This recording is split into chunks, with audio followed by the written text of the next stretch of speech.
Okay, here's the Saeco AP. I'm going to try to do an install one-handed, holding this camera. So the first thing you want to do, use your keys after you've set the top unit on the bottom unit. Take your key, quarter turn to the right, and there are 4 bolts that you want to bolt the top to the bottom, and they go in underneath each corner of the unit. And it takes a little work to get them all in, but you got one on the left front and the right front, and then 2 in the very back, but I'm not going to put them together. With the keys, you have the key that opens this door and the key that opens this door, and you have another key to open the storage, which is usually coins, but you're going to do free vending, so you really don't need it, but you're going to get the key anyways.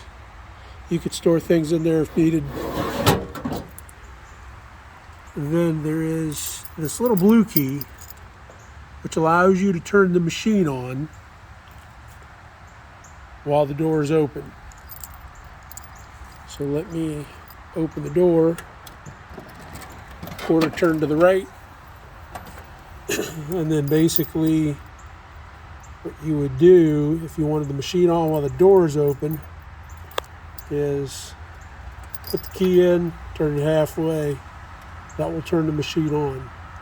Now right now the machine's not on, so you don't hear anything happening at this point. Also, what you see down here is a float to turn off the machine. You want to use that, and you will put that through and down, and then fit that in to the red basket, attaching it here.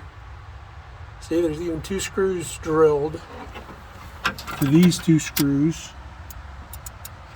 to mount the float, which will keep you from flooding the floor. That'll shut the machine off. Basically, it's already attached to the back of the machine, and I'm not going to disconnect it. I'm going to leave it as it is, sitting inside. I'll actually move it out of the way at this point so we can actually set the machine up to be used. So what you need to do to get this thing running is in the back, you either use the live feed, which is right there. You hook your hose up to it.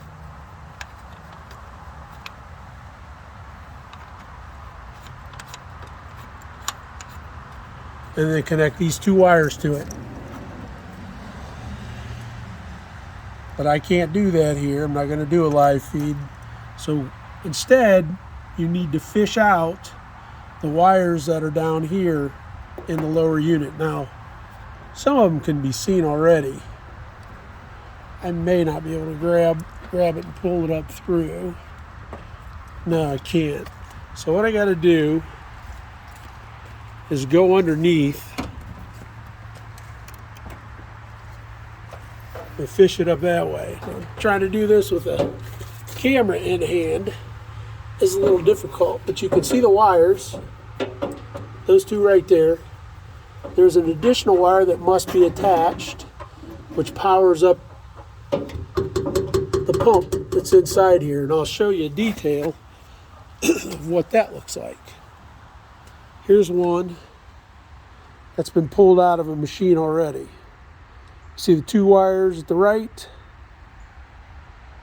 and the other connection here, and then there's a water hose that connects right there.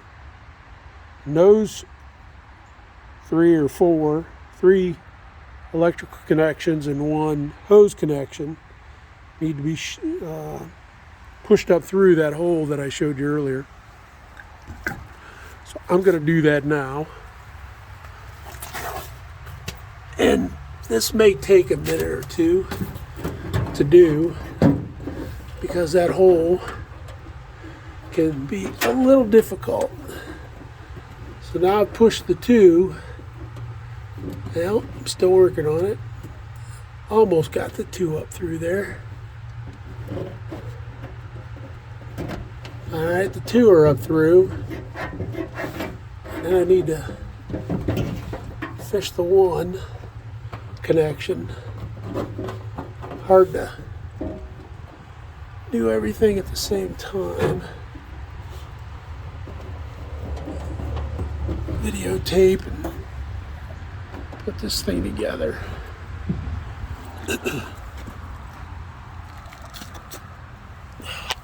So those are the electrical connections I've fished up through. So this connection,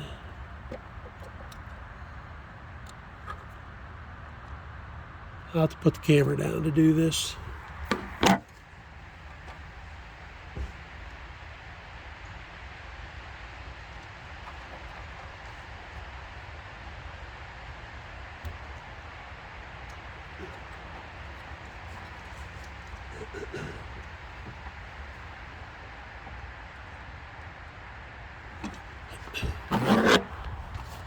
So the electrical connections are connected.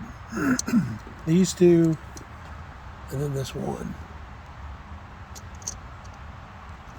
So that runs a pump below. Now I need to fish up the water hose. I've already filled up the reservoir so you can see it.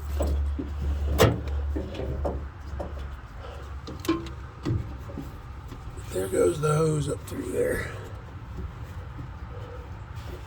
You got to make sure you don't kick it when you fish it up through there. Otherwise, that'll block the water from getting up and in.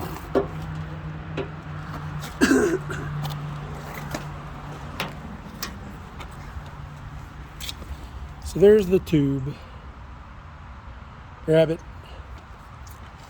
And hopefully, there we go. And then that has to connect here. Now that, normally I'd put a clip on it, but I'm not going to because I'm going to take it back off. And it should have